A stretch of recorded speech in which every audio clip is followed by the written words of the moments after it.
మాజీ ప్రధాని స్వర్గీయ ఇందిరాగాంధీ గారి 41వ వర్ధంతి పురస్కరించుకుని జిల్లా కాంగ్రెస్ కార్యాలయంలో ఏర్పాటు చేసిన కార్యక్రమానికి సుడా చైర్మన్, నగర కాంగ్రెస్ అధ్యక్షులు కోమటిరెడ్డి నరేందర్ రెడ్డి, మాజీ శాసనసభ్యులు కటక మృత్యుంజయం, కరీంనగర్ పార్లమెంటు నియోజకవర్గం in charge Velichala Rajendra Rao, DCC working president Komatireddy Padmakar Reddy, DCC BC cell అధ్యక్షులు Puli Anjaneyulu Goud, DCC ST cell అధ్యక్షులు శ్రావణ్ నాయక్,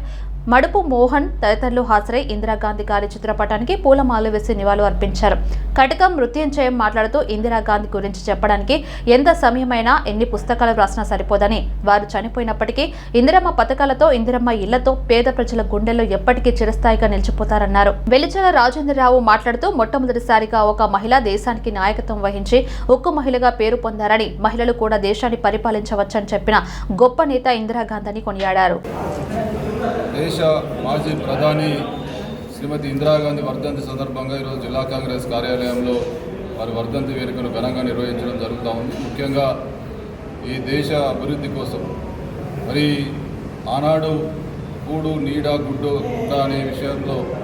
ప్రతి ఒక్క పేదవారికి ఇల్లు నిర్మించాలా, ప్రతి ఒక్క పేదవారికి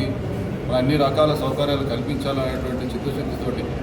ఆవిడ ఇందిరాగాంధీ గారు ప్రతి ఒక్కరికి ఇందిరమ్మ ఇల్లు, మరి ఈనాడు కూడా ఇందిరమ్మ ఇల్లు అందిస్తున్నామంటే వారు చూసినటువంటి బాటలో ఈరోజు కాంగ్రెస్ ప్రభుత్వం, మరి మిగతా ప్రభుత్వాలు కూడా పనిచేసేటువంటి పరిస్థితి. మరి వారి యొక్క ఆశయ సాధన కోసం ఈ కాంగ్రెస్ నాయకులే కాదు, దేశ ప్రజలంతా కూడా పేదవారి పక్షాన పోరాటం చేస్తూ ఉన్నారు. అదేవిధంగా వారు కొంతమంది దేశ సౌభ్రాతృత్వం, సమానత్వం కోసం, ఈ దేశ సమైక్యత కోసం పాటుపడుతూ ఉంటే ఆనాడు ప్రపంచంలోనే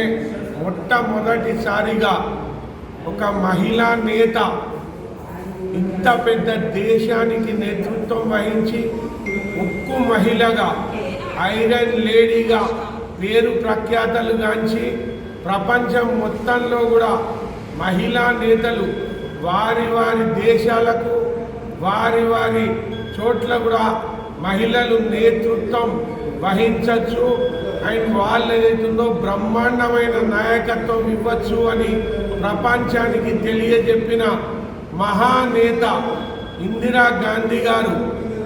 వారి వర్ధంతి ఈరోజు వారికి నివాళులు అర్పించడానికి మేము కాంగ్రెస్ నాయకులము, కార్యకర్తలము అందరము కరీంనగర్ డీసీసీ ఆఫీస్కు వచ్చి వారికి నివాళులు అర్పించడం జరుగుతుంది. మనం చూసినాము పాకిస్తాన్ నుంచి 71 వార్లో ఎట్లా బంగ్లాదేశ్ను విడిపించడానికి ఎంత ఐరన్ లేడీ అనే పేరు తెచ్చుకున్నది. దాని ద్వారానే ఏదైతుందో బంగ్లాదేశ్ కంట్రీని మొత్తం ఏదైతుందో పాకిస్తాన్తో విడగొట్టి